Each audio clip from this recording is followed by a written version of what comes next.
Hola a todos, y gracias por acompañarnos. Hoy abrimos una nueva serie de episodios dedicada a uno de los eventos más determinantes del siglo XX, la Primera Guerra Mundial.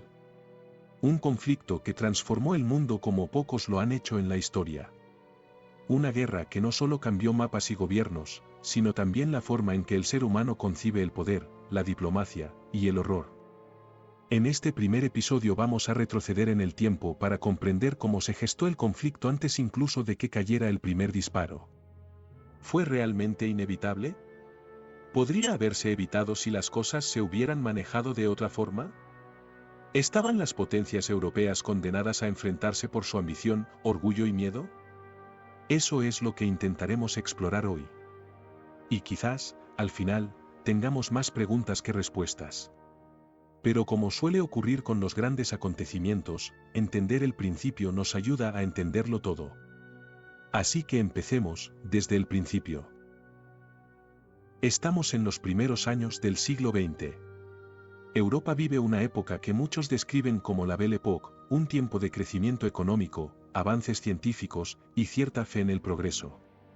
Las ciudades se modernizan, el transporte se acelera con los ferrocarriles, el teléfono conecta a las personas a distancia, y la electricidad empieza a iluminar las noches. Parece un mundo optimista, ¿no? Un mundo que avanza con confianza hacia el futuro. Lo parece. Pero esa es solo la superficie. Bajo esa imagen de esplendor y modernidad, Europa es un continente plagado de tensiones. Hay conflictos sociales, luchas por los derechos de los trabajadores, movimientos obreros en auge. Y sobre todo, hay rivalidades políticas y militares entre las grandes potencias. Hablemos de esas potencias. ¿Quién mandaba entonces? En ese momento, Europa está dominada por 5 grandes imperios, el británico, el francés, el alemán, el austrohúngaro y el ruso. Cada uno con intereses, culturas y problemas muy distintos. El Reino Unido domina los mares y tiene colonias por todo el mundo. Francia, aunque más debilitada tras la guerra de 1870 contra Prusia, conserva un gran imperio colonial. Alemania, un estado joven unificado en 1871, se convierte rápidamente en una potencia industrial y militar de primer nivel. Austria-Hungría es un imperio multinacional, lleno de tensiones internas. Y Rusia, atrasada en muchos aspectos, trata de afirmarse como gran potencia y proteger a los pueblos eslavos. Y todo eso en un mundo donde el nacionalismo se estaba convirtiendo en una fuerza muy peligrosa. El nacionalismo exacerbado empuja a los pueblos a pensar que su nación es superior, que tiene un destino que cumplir. En algunos casos, eso lleva a querer expandirse. En otros, a luchar por la independencia. Este clima se hace aún más explosivo en los Balcanes, una región conocida como el polvorín de Europa. ¿Y por qué esa zona era tan conflictiva? Porque ahí se cruzaban intereses de muchas potencias. Serbia quería liderar a los pueblos eslavos del sur, lo que chocaba con el dominio de Austria-Hungría. El Imperio Otomano, en decadencia, perdía territorio.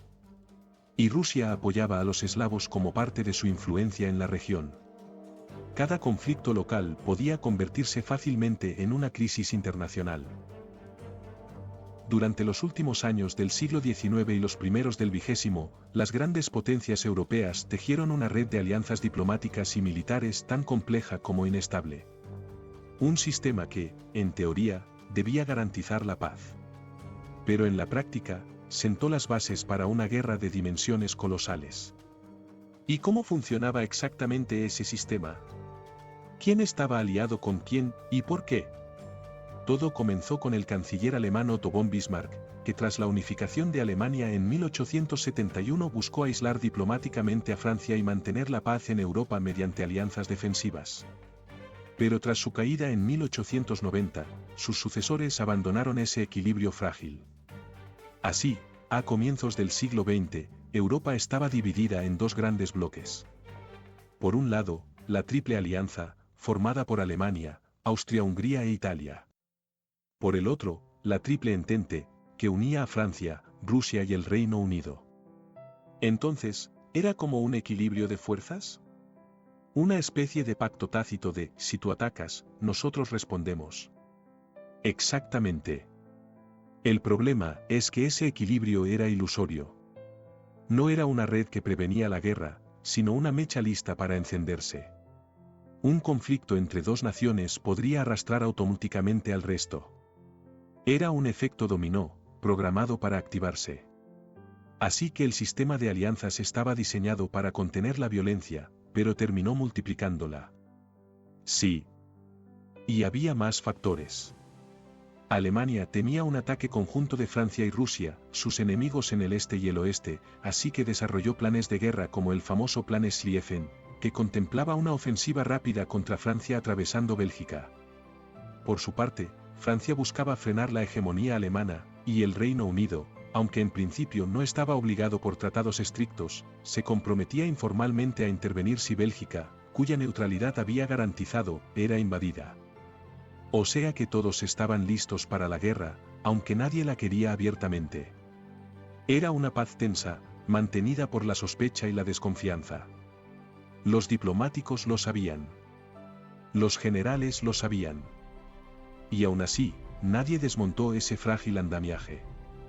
Eso es lo más inquietante, que el conflicto estaba latente, y que el sistema que debía frenarlo era justo el que iba a amplificarlo. El sistema de alianzas era como un campo minado, y en Sarajevo, alguien pisó el detonador. Si las alianzas militares eran el mecanismo que podía encender la guerra, los nacionalismos fueron el combustible que alimentó la llama. A comienzos del siglo XX, Europa entera vibraba al ritmo de las pasiones patrióticas.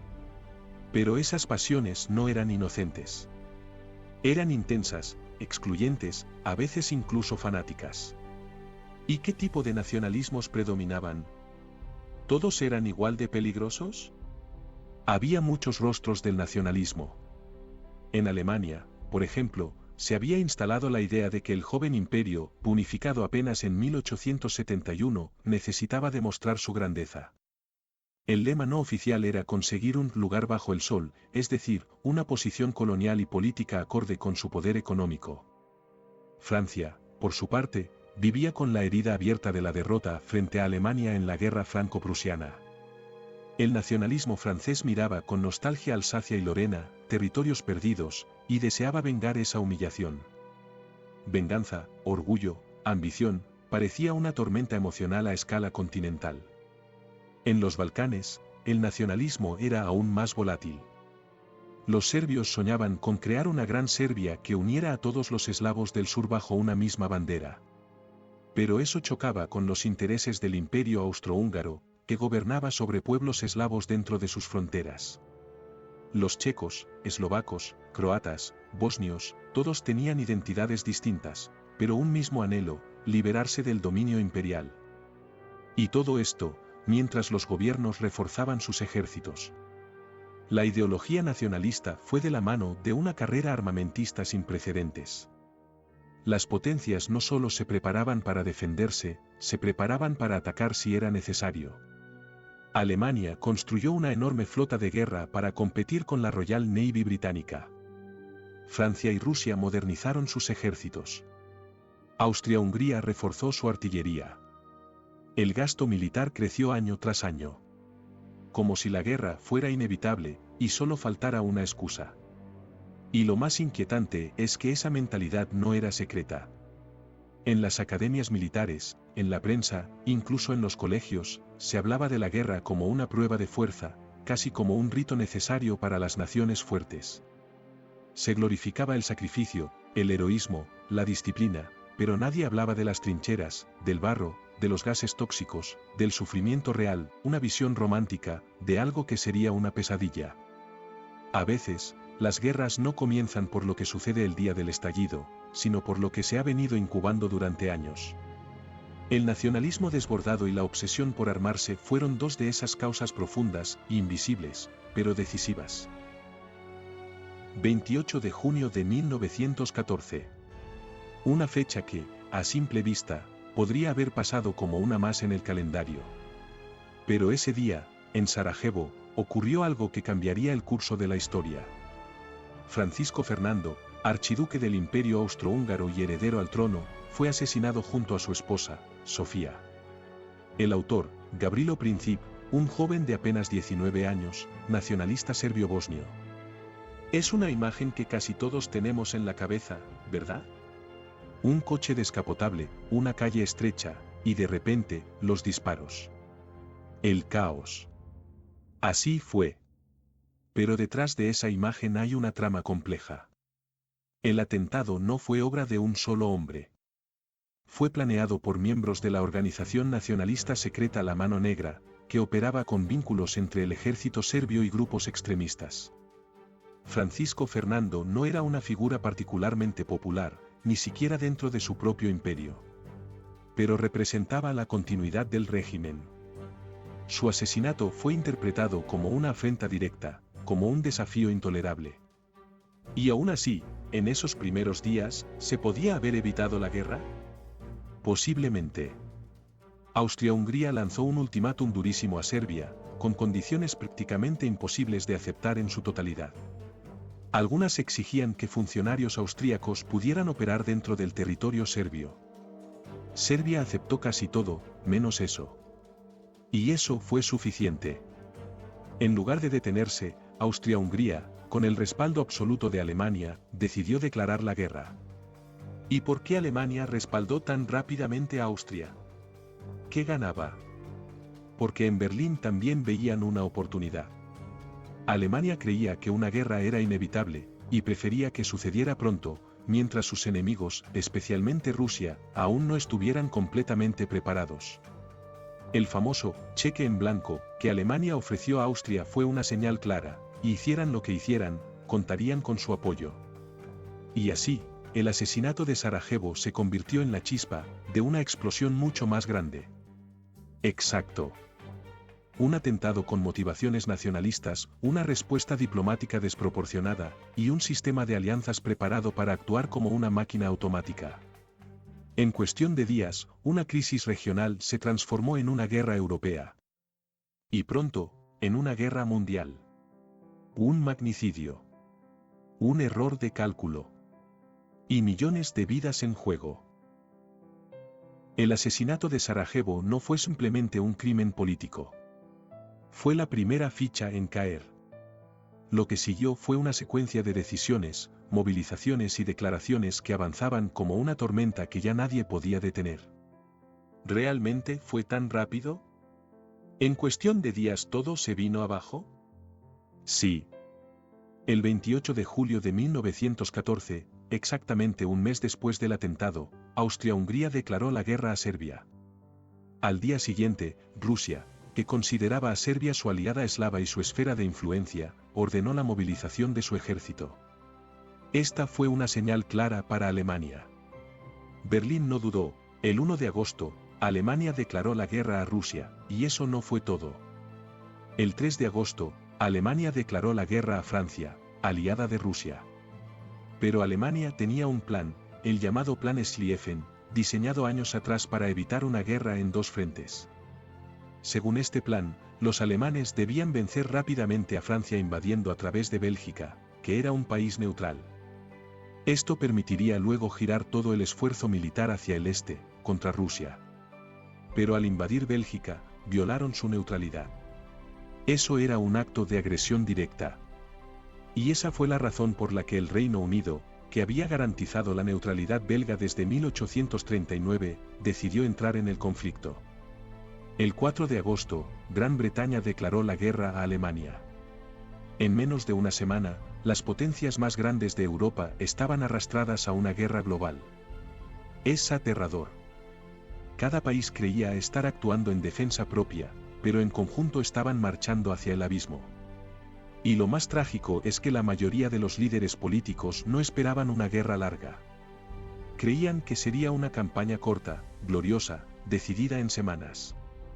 Algunos soldados partían al frente creyendo que estarían de vuelta para Navidad. Pero la realidad sería muy distinta. ¿En algún momento alguien pudo haber parado la cadena? Quizá. Pero el sistema de alianzas, el nacionalismo exaltado, la desconfianza mutua y el orgullo hicieron que, una vez comenzado, nadie quisiera ser el primero en retroceder.